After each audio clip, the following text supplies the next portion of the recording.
Today we discuss the FP Journe Octa Automatique Lune France Chine, a special piece in 40mm made of platinum, uncommonly paired with a bracelet.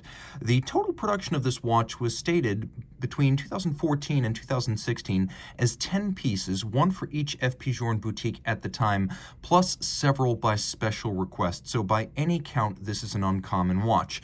It was created on the occasion of the 50th anniversary of official diplomatic relations between France and China. And so you see the symbolism on the dial, as well as a lovely blue gold dial base with applied white gold numerals. It is a very special aesthetic.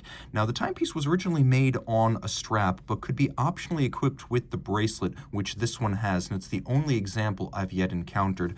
We'll take a quick look at the size. It does wear larger on a bracelet. It's a 40mm round case, 10.4 millimeters thick, from lug tip to lug tip, 48.4 millimeters across the wrist, but if you add the end links of the bracelet, it's got a bit more span.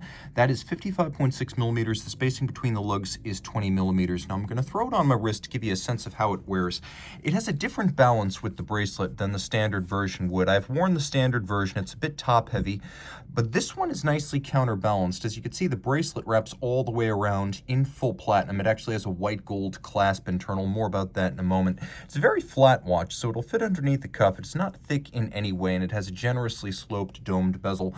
Across the wrist, it's got some span to it. Again, I would say on the strap, you could wear this watch on a 14-centimeter circumference wrist, but on the bracelet, you're going to want a wrist of at least my size, 16 centimeters circumference, to wear this one optimally. Now, taking a quick look at the bracelets have been similar in design through the years, but they have changed in design a little bit where details are concerned, and most notably, that relates to the brackets that are used to mount the bracelet to the case on the underside. The design of the brackets changed over the years, and so has the use of the Holt head rather than the flathead screws previously used.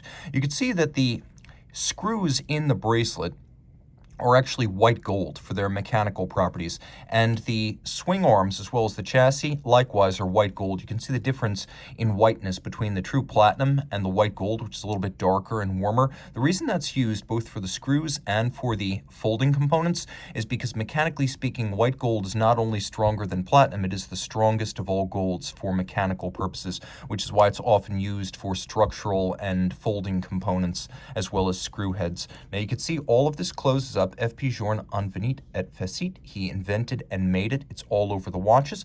The bracelet gives a nice counterbalance to the watch, as well as rendering it a little bit sportier than the standard version of the model. We have a fully polished case, and you can see that the mid case is defined by the overlapping lips, the case back, and the bezel. We have integrated lugs Calatrava style, so there's no step out as you would find on something like a Longa. The lugs are tightly downturned, and if you take a look at the crown side, we have that double dimple, rather narrow cross-section knurled Journe crown we've all come to know and love. The dial is blued gold, and then we have white gold hands and white gold numerals. And you can see here they have been polished for a sharp contrast. They are black polished for a lovely glossy gleam against the matte blue base. Of course, we'll get as close as we can right there. But you can see both symbolically in Chinese characters and in English, we have the diplomatic relations between France and China, 50 years, celebrating half a century.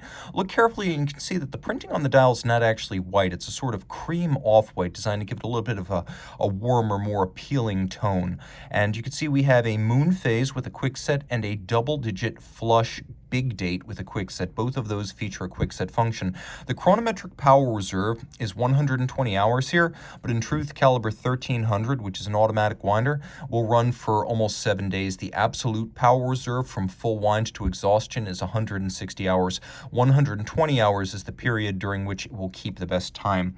Mechanically, it's like any other Octa Automatique Lune. We have caliber 1300 in its third revision, so a combination of updates over the years. The brass movement is turned to 18-karat rose gold, so the movement is a solid blank of gold that's then machined out to create the bridges and plates. The gold dial, the platinum case, the platinum bracelet, and the gold movement are responsible for the extraordinary weight of the watch in the hand. Now, again, this is the third revision of the caliber 1300, which means it has the post-2007 unidirectional winding system that improved the efficiency of the winding action. We have large balance with enormous inertia, and it has a beat rate of 6 beats per second. It is adjusted in 5 positions like a chronometer, and you can see it's a free-sprung architecture for precise adjustment and stability against shock.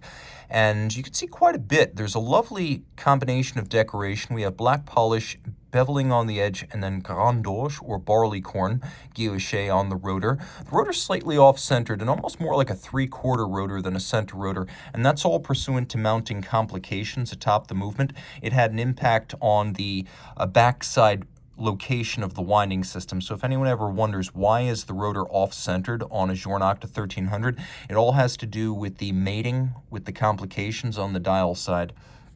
Of course, it's a good-looking movement, handsomely decorated with beveling on the edge of the bridges, black polishing on the screws. Then you could see circular Côte de Genève across the tops of the bridges.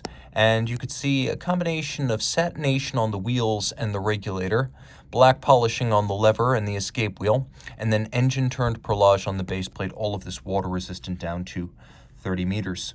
Reach out to me, Team Mosso at thewatchbox.com, for any questions you may have about this Francine.